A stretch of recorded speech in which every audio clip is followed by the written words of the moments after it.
We didn't have to be out here this morning, but here we are, and I will stand with you every day, any day. Thank you. We're here. We're right behind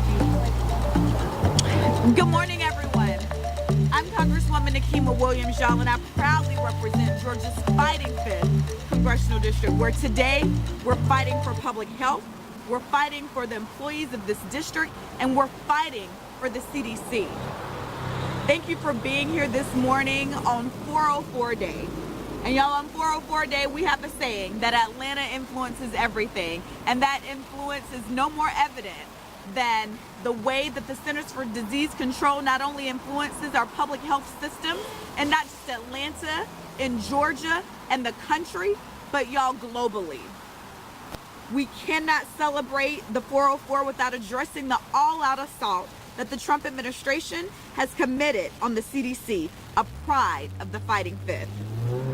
Just this past Monday, y'all, a few days ago, Secretary Robert F. Kennedy Jr. began firing 10,000 HHS service employees, including over 2,400 employees at the CDC. Some of them are here with me today.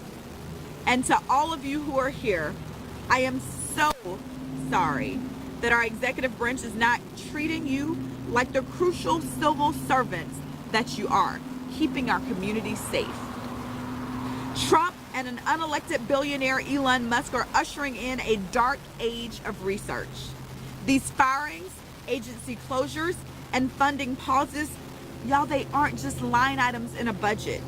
They're life-saving treatments being delayed. It's data that could protect us from yet another pandemic.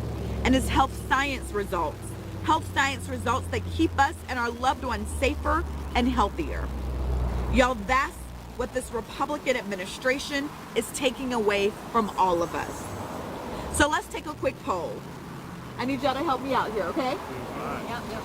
Because we know that in these times it's important to work together. Secretary Robert F. Kennedy made cuts to the National Center on Birth Defects and Developmental Disabilities. Does that make America any healthier? No! The Secretary made cuts to the Center for Forecasting and Outbreak Analytics. Does that make America any healthier? No! RFK made cuts to the National Center for Injury Prevention and Control. Does that make America any healthier? No! He made cuts to the National Center for HIV, viral hepatitis, STD, and TB prevention. Does that make America any healthier? No! I could keep going on and on and on, but spoiler alert, y'all, none of these cuts make our country any healthier. Trump and Musk are gambling with the public's health, destroying livelihoods, and recklessly abandoning communities of people to siphon the federal government's funds only to give tax cuts to billionaires. I've spent time with some of the terminated federal workers here in the fighting 5th. And y'all, in that time, I spoke with the mother of a 1-year-old who had a perfect evaluation. She had just come back from maternity leave. She came back from maternity leave in December after having worked at the CDC in various capacities for over 10 years. Went on maternity leave, came back in December, and then got a promotion. She got a promotion, so that meant that she was now in a probationary status. And on Valentine's Day, she lost her job. A job that she had had over 10 years, a job that she only left to go on maternity leave, came back and got a promotion, but still lost that job. Y'all, I've met with a husband and a wife who were about to begin IVF just before he was let go. Now they can't access the same benefit that would have helped grow their family. I've spoken to fired CDC employees who are telling me their story, expressed just how horrified they were about the public health effects of these firings. Not themselves, not their own livelihoods, but the impact that this has on our overall communities. Y'all, that is true public service. And that's what the public servants who've been let go do every day. They keep our community safe. Donald Trump and Elon Musk are two, one of them a failed businessman, role-playing as public servants under the misguided guise of running the government like a business. But y'all, our federal government is not a business. It's here to serve the American people. Whether you subscribe to that thought or not, it's what they're trying to do by cutting budgets without looking at the impact.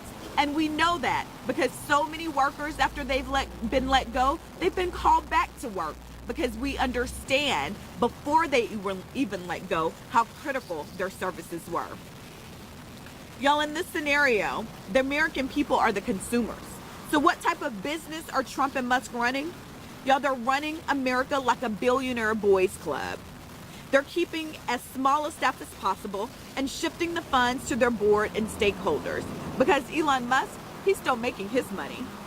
We've all been to a place like this, a restaurant with one server and one kitchen staff member that has cut every cost possible to increase profits.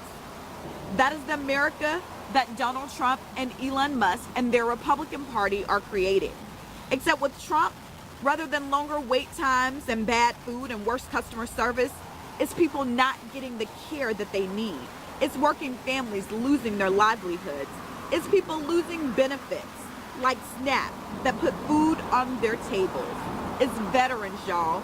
Veterans losing the benefits that they've earned. And it's the outright abandonment of our public health that happened on Monday. It's in these moments of public transgressions against our communities that our reaction in the name of justice and prosperity must be louder and more clear. We fight against Trump, Elon Musk, and the Republican trifecta because we fight for the health and decency of our country. How do we fight? Y'all, I fight for you in Congress every day. I've called for the reversal of these firings on official letters, the reversal of these office dismantlings through congressional hearings. I've held them accountable for the lack of urgency in protecting Americans from the bird flu, condemned their troubling mischaracterizations of mental and behavioral health interventions and treatments, and I've condemned the freeze of tens of millions of dollars in funding for Title X programs, the nation's only federal program dedicated to family planning. We fight also in our communities.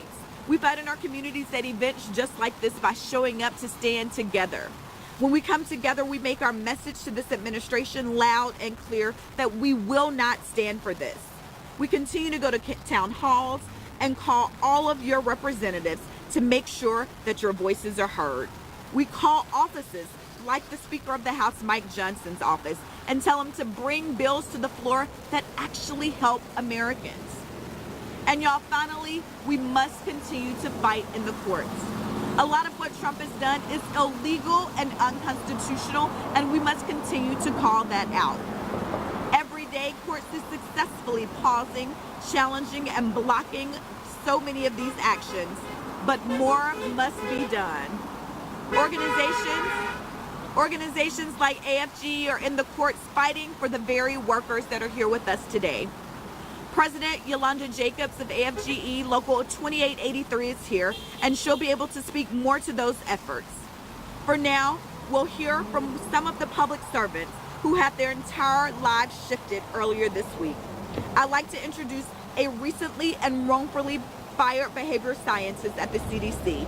Thank you for being here with us, and the podium is yours. Thank you, Congresswoman. I'm a behavioral scientist with 15 years of experience in violence prevention. Like thousands of others who were terminated on April 1st, working at CDC wasn't just a job, it was a dream. I had the privilege of working alongside the best minds in public health. People who I admired from afar not only became my colleagues, but my friends. But this isn't about me. Like Congresswoman Williams mentioned, public servants are focused on the public services that have been crippled. This is about the profound consequences of these terminations, decisions made abruptly, without warning, and without regard for the life-saving work being done. When people think about CDC, people usually think about the infectious diseases and the outbreaks. They don't realize that there's an entire injury center devoted to preventing unintentional and intentional injuries. Injuries are the leading cause of death in people under 45. And in a single sweep, Entire teams and branches working to prevent sexual violence, intimate partner violence, teen dating violence, child abuse and neglect, child sexual violence, bullying, and more were eliminated. And the irony, this happened on the first day of Sexual Assault Awareness Month. Entire branches dedicated to research, evaluation, and community partnerships were wiped out, leaving only a skeletal surveillance team, that branch. So that means we're now monitoring violence without the ability to prevent it. We weren't even given time to inform our partners, our state health departments, universities, community partners who rely on us. Many will learn that we're gone through missed meetings, through unanswered calls, or worse, on the news. And let me be clear, without this work, communities will suffer. Rape prevention education programs, a program congressionally mandated by Congress through the Violence Against Women Act, is now left without staff to run it. Local organizations will lose funding, they'll lose guidance, and lose access to the evidence-based tools that are needed to keep their communities safe. The Injury Center wasn't just trimmed, it was gutted. And with that goes our mission, to prevent harm before it happens. We've always been so focused on the upstream solutions, on making America healthier in the long run. That work has halted. Violence prevention is not optional, it's essential. If we let it disappear quietly, these consequences won't be quiet. Violence rates will go up. They will be felt, these consequences will be felt in every community across the country and among our most vulnerable populations.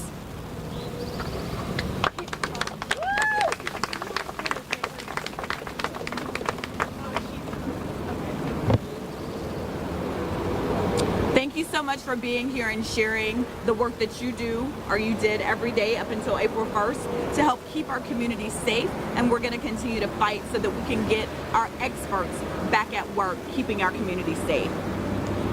Next, I'd like to introduce Shelby Hutton. Shelby served as a biologist with the STD Laboratory Reference and Research Branch until just this week. Y'all, Atlanta has the third highest rate of new HIV cases in the country.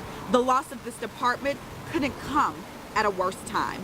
Shelby, thank you for being here today, and the podium is yours.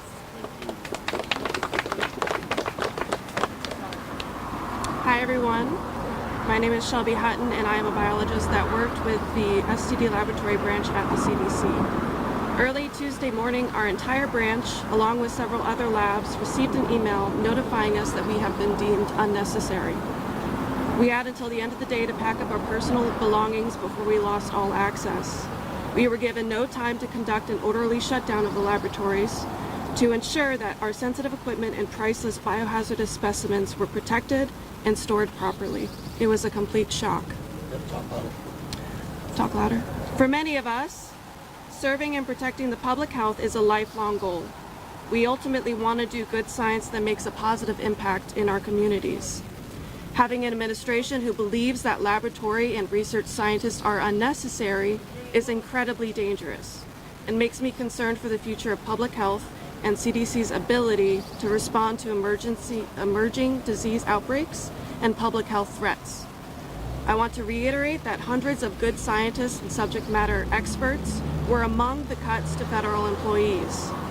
This is the exact opposite of what RFK said would happen.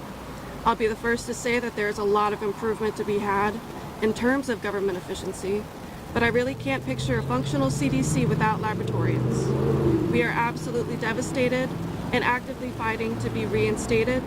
Thank you all for being here today and fighting with us.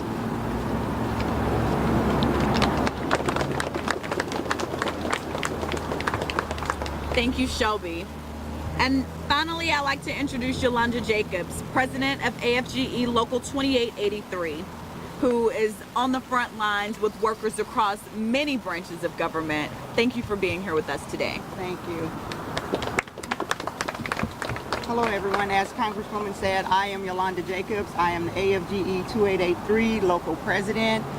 It's unfortunate that we are here under these circumstances, but we are here. When our employees were dismissed on April 1st, People saw it as an April Fool's joke. I don't believe that any of our employees, for one, are fools, or that jokes are funny when they're directed at people who do not find it funny. Our employees have been villainized by this administration to the point where there are people who cheer the slaughter of our federal employees who have brought their creativity, their experience, their knowledge, their genius to this institution, that have built CDC and maintained CDC, were disregarded within minutes. They stood outside in lines waiting to get in, only to be told that they were no longer employed with the agency and had lost access. So what I do want to say is that AFGE will not allow this to continue. We will fight, and we will fight until the end. They gutted EEO, they gutted our FOIA offices, and they've done everything they can to paralyze the unions, all to prevent these employees from receiving the due process that is rightfully theirs. And we will not stand for it. AFGE will continue to fight. I know many of you may have heard about the HR 2550, Protect America's Workforce Act. We're asking all of you to get on board, to reach out to your congressmen, let them know that we are watching, and that if they do not support us in this, we will remember them at election time. People who have never voted will be there to ensure that those people do not retain those seats. I also want to say that when it comes to the union fight, please know that even if you don't hear things happening, there are things happening. AFGE is not going to sit down and take this. No, neither will all the other unions. We are banding together, and we're going to do everything we can, everything within our power, to make sure that this is righted. These rifts were improperly conducted, and we're going to prove that. Okay. And that's all I have. Thank you. Thank you, Yolanda, for being here today, and please know that I will be with you every step of the way as we get people back to work, to keeping our community safe, because that's what this is all about. We will now open it up for any questions. We have one more speaker. Aaron. Yeah, it's just... Who is our speaker? It's Aaron. We have another speaker. Aaron, come and tell us your story. Good morning. My name is Erin. I was a health communications specialist with the Office on Smoking and Health until Valentine's Day, so I was in the first round of terminations. I am a Georgia native. I went to Emory for grad school, so working at CDC was a dream. I went right down the street, right in the shadow of the CDC. I've worked at CDC for close to 7 years, and for the last 2.5 years, I had the privilege of working on the Office on Smoking and Health. When I was fired over Valentine's weekend, I was shocked, I was angry, I was, disappointed, because I was having to come and think about what my new professional goals were.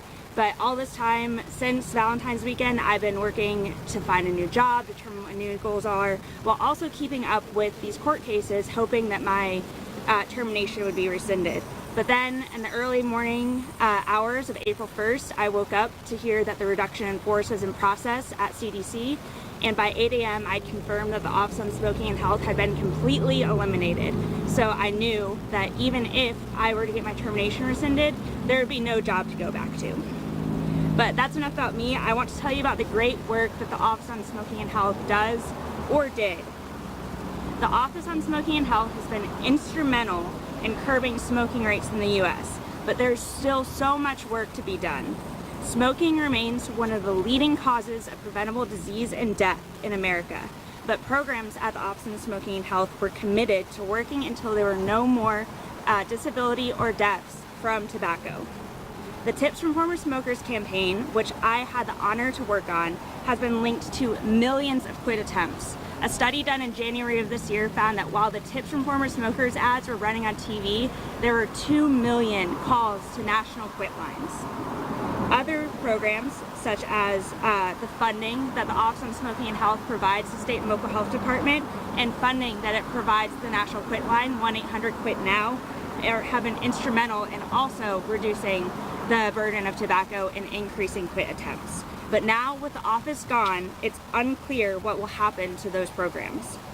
These cuts to CDC staff and programs are affecting so much more than just the staff. They're going to have ripple effects across Georgia and the country. Many state and local health departments have relied on CDC to help fund health education and prevention work. We're already seeing the impact of these cuts in Georgia. As of April 2nd, it was estimated that the Georgia Department of Health had lost hundreds of millions of dollars in grant funding from CDC and had to lay off hundreds of staff. And this is happening across the department. We've seen it in many other states. The impact of these CDC cuts will be felt in public health for years to come. They're not going to help make America healthy, but will decrease public health programs that help save lives. That's why the CDC employees are not going quietly. We are fighting back to not only protect civil service, but to protect public health. Thank you. Thank you, Erin. Now we'll open it up for questions. Congresswoman, Tell me your name and who you're with so that... my name's Kenya Hunter. I'm a public health reporter for the Associated Press, and I'm based here in Atlanta. I'm wondering, as I've been speaking to CDC workers who have been laid off, some have asked... Well, they haven't been laid off. Okay. They've been terminated. So for those who have been terminated... Laid off means that they're going to be recalled, and there's a special connotation to that. But what they've received is that their services were no longer needed. I'm wondering for you in Congress, they've been asking how does Congress plan to push back? And so I'm wondering what are your plans inside of Congress to push back against these layoffs or these terminations? So a lot of these positions are congressionally appropriated, which means only Congress can stop these programs. And so Congress has to maintain Article 1, Section 1 of the U.S. Constitution, which only gives Congress the right to terminate these programs because we appropriated them. So that is why it is important to have official letters so that we can maintain our authority as a separate and equal branch of government. And so I've written a letter where I have many of my colleagues that have signed on to, and then that's when the courts come in.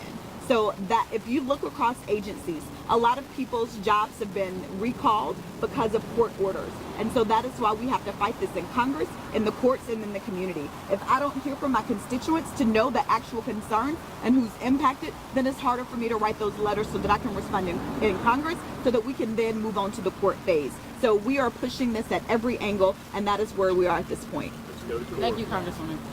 I've got one. A couple actually, but first. Your name so that... Oh yes, I'm George Cheedy. I know your name, but... I'm George Cheedy. I write for The Guardian. What would a Republican congressman need to see, or congresswoman need to see, to crack? Like, Democrats are in the minority. At some point, some Republicans have to cross the line in order to see something happen in Congress. What do you think that it will take to pull somebody across the aisle in order to have Congress actually act on this? So I think we're already seeing that. The question was, what would a Republican member of Congress need to see in order for them to understand the impact of this and why it is so crucial that they too maintain their constitutionally mandated power? And that's what it's about. So I've heard from a lot of my colleagues who are like, Elon Musk should not have more power than them as an elected member of the United States Congress. Whether I agree with that member of Congress or not, they were elected by their constituents, and they alone, members of Congress, can stop congressional appropriations. And so that is where we are now. What we've heard from other places is when the cuts hit them, then it becomes important. Over in Alabama, for instance, U.S. Senator Katie Britt, she was going along with a lot of these cuts until the hits hit the University of Alabama at Birmingham, which is the largest employer in the state of Alabama. Then it became a problem. So as these hits, which are across the board, these are not just cuts that are happening to Democratic members' districts or Republican or independents, they're across the board to Americans. And so the people that we represent are more than a line item in a budget, and that's what Republican members of Congress are starting to see, just like I've known all along. Next question. Okay, I think George had a question for you. Nobody said anything. I do. You gotta speak up. George will get all the questions. I'd like to know more. I'm sorry, ma'am. I'd like to know more about the legal strategy here. Like, my understanding is that there are sort of two theories of a RIF, like where you have to, like, by one standard, people are fired because of performance and an evaluation and veterans preference is considered, and in another, you get rid of whole departments and everybody goes. But how do you fight this? What is the legal theory around getting these people crossed out? Well, since we know that Congress had already appropriated funds for all of these programs, that scratches that one off the table. So considering that the RIFs did not take into account a person's performance ratings, their veterans preference, their service computation dates, their tenure with the agency, that right there tells us that those RIFs were improperly conducted. Many of the RIF notices have incorrect information.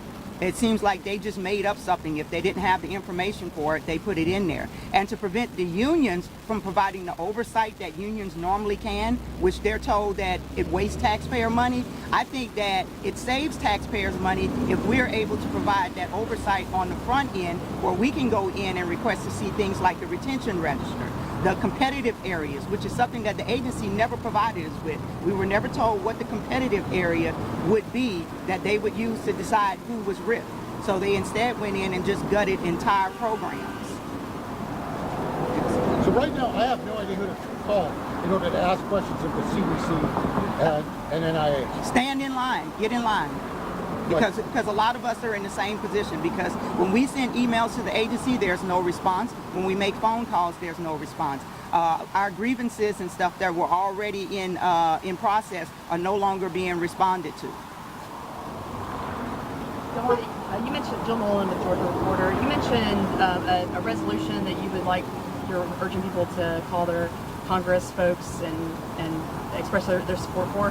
What else? I mean, and also from the worker perspective, how supported are you feeling from your community right now? And what would you like to see? What's your message to people who might see this on the news or read our stories? Well, I would like for them to know, it was as Congresswoman said, that when things like this happen, it's not something that happens in one place and it becomes stagnant. It's like a mudslide. It's going to continue going until it reaches the bottom. So everyone is going to be touched by this. Everyone who is an American paying citizen is going to be touched by this. And we should want to know what is happening with our dollars. We're being told that money has to be saved, but at the same time, we have an administration that's asking for $5 trillion more. You know, the country is already in debt, and so if we're saving money, why do we need $5 trillion more? So we need to look at the contradictions that are happening as far as this administration goes. The disruption to services is a critical thing, because we have people not knowing if they're going to have a Social Security check from one month to another, and these are people who paid into the system. They're not people who are freeloading. That's just like the federal employees here. They weren't freeloading. You know, if you wanted, when you look at the rate of pay compared to the private sector, it took commitment to come in here and to do the work. I've been doing the work at CDC since 2004. Some people have been here longer than I have. These are people with institutional knowledge just being totally gutted. There's no reviews, no anything happening. And the strategic shutting down of our FOIA offices and EEO, as I've said before, and attempting to paralyze the unions is all part of a strategy so that these people can continue just running rogue. Unions prevent management from going rogue. And when the unions are not there, management gets to go rogue, and that's what we're seeing right now. At what point do we start talking about strike or other sort of disruptive action in order to create something outside of the echo chamber? Well, by law, federal employees are not allowed to strike. That does not mean we cannot gather like we are doing today. But striking, you know, if anyone knows the history, there's been a history where there have been strikes of federal employees and thousands have been fired, you know, on the spot. So we do want people to do what their pockets can handle. So we're not going to ever be out here advocating, telling everyone to strike, but we do want people to do what their pockets can handle. Make noise. I wonder what are, and anyone can answer this, I wonder, oh, sorry, Kenya Hunter, the Associated Press. I'm wondering, what are your concerns about just the spread of misinformation that's been happening and what might continue to happen as these layoffs happen? Like I'm saying, the CDC Division of Sexual Violence Prevention has been shuttered. I know the Office of Smoking Prevention has been shuttered as well. So I wonder just, what are your concerns about misinformation to the public that goes out? Okay. I think the misinformation started early on. I am a veteran. And one of the things we know about wartime is you sow seeds of dissent among people to create division. And then you find who is going to be that underdog, and you villainize them so that everyone sees them as the enemy. And that is what happened. That has happened even before the administration stepped in, is they began to villainize federal employees so that when they came to slaughter them, everyone would cheer on their death. And that's what we see happening. So it's up to us to go out there to your neighbors, your friends, your relatives, and to actually call when you hear them saying things that you know is not well researched, that they don't have the correct answers to, call them on it. I just had a conversation with someone who said that all federal employees were lazy and needed to be fired, not knowing I was a federal employee. And then when I talked about the wildfires happening in California, and I said, well, what about those firefighters fighting that? Oh, they're doing their job. I said, do you know that those are federal employees? They had no idea because they're listening to sound bites in the media. And those sound bites are meant to, again, slaughter people who have nothing to, the majority of federal employees have had nothing to do with this agenda outside being the scapegoats. Hi there, Aaron Carey with Fox 5 News. This is for Aaron or any of the other workers. I just want to know on a personal level, how is this impacting your family? How is this impacting your day-to-day? How is this impacting your life right now? Thank you. I can go. So one big impact is I have a 1-year-old at home, so I know childcare has also been a big discussion. I am unsure what to do with his childcare right now because daycare spots are so hard to get by. So we're trying to figure out what to do with that. Can we afford to keep him in childcare? I'm still being carried in administrative leave, so we've been able to do that, but we're not sure what will happen. It's a really hard job market. It's only going to get harder. Public health workers have a very specific set of skills, and most of the money, like I said, comes from the CDC. So we're unsure where we're going to be able to find work and how long we'll be out of work. And also just like trying to figure out what's next professionally. I think I and also V said that like this was our dream job, so we hadn't really thought, what am I going to do next? So trying to figure that out for sure. I was going to ask a similar question. Just I'm wondering, with the job market being so what it is. Mm-hmm. I mean, I'm just wondering, what do you envision is next? I really don't know. Yeah, I mean, for me personally, because I'm a communications specialist, I am able to pursue jobs outside of public health, so looking into that space, but I don't know if Dee or Shelby have like other answers that would join Aaron here. Yeah. But as a behavioral scientist, my skills are very specific, although it can be broad.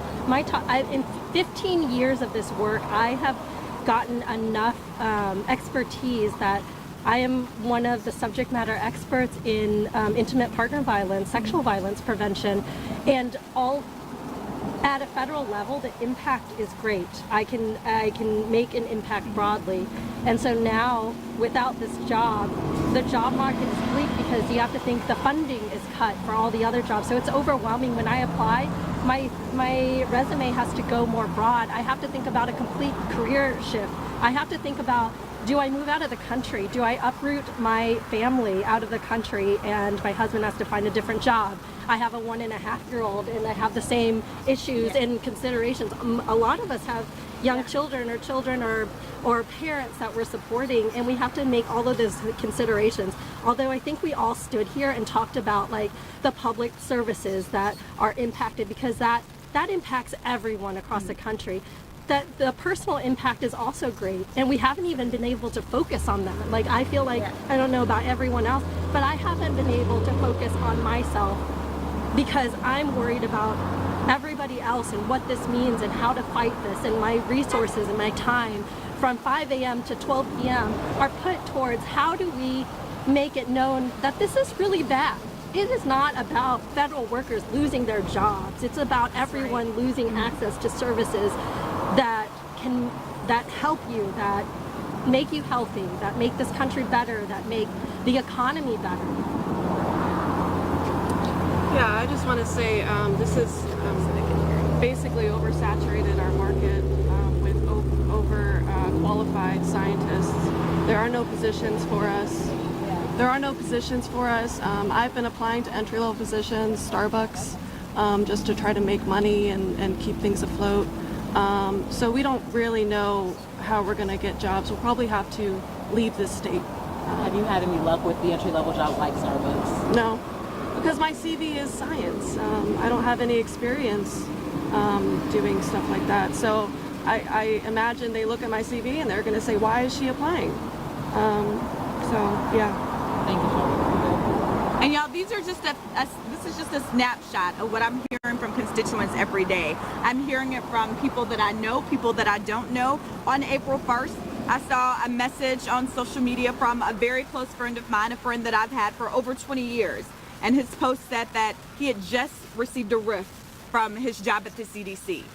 He had been working at the CDC for 23 years, 7 months, and 20 days, and was let go. 23 years, y'all. Imagine if you show up to a job every day for 23 years, and then your supervisor sends you an email saying that you've done great work. Please don't think that this is a reflection of the work that you've done, but you've been let go. How would you feel? So that is the question that I have for people as they decide what they're going to do in this moment, if they're going to engage with their community and stand with the workers, stand with the people who continue to keep our community safe and do the public service work that we don't even have to think about because we have people doing it for us every day. I stand with the workers at the Centers for Disease Control and Prevention. I stand with federal workers across the country. I will continue to fight back against this administration as they continue to cut our workforces just to give tax cuts to billionaires. Thank you. I'm a retired neonatal nurse practitioner that was employed by Emory. We were just in France and Spain, and they are actively recruiting our scientists. Can you speak to the future of American healthcare and American research and American science? I just did a letter on that as well because we had a hearing. There's a brain drain. What's your number? Just like the German scientists. And the other things, the and then how like is it HUN? So I